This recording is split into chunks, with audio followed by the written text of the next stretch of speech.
Abawagizi b'omupiira mu Buganda nate bakuddamu okubinuka amasejjere nga bawagira ttiimu zaabwe mu mpaka z'omupiira gw'amasaza eziggyibweeko akawuuwo ku Lwomukaaga luno.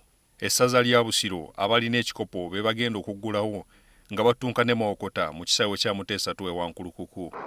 Ng'atongoza empaka z'omwaka guno. Empaka z'omwaka guno nga ze z'omulundi ogw'e19 zitongozeddwa Katikkiro Charles Peter Mayiga ku Bulange Mengo. Nti obuwanguzi mu muzannyo gwetaaga ebintu bina.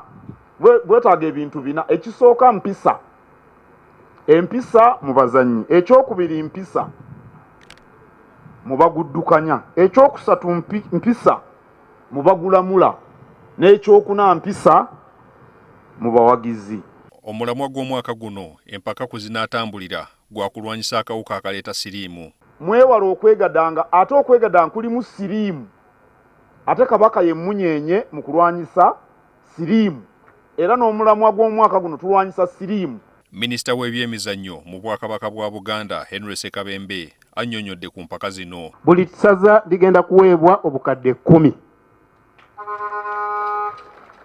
Era ssente zino ezimu ekitundu amasaza gonna nkakasa $5,000,000 zo zaatuuse. Amasaza ga Buganda gonna 18 gagabanyiziddwamu mu bibinja bisatu bya ttiimu 6 era nga ttiimu 2 zinaakulembera ekibinja ez'okwitamu okusamba kwota final.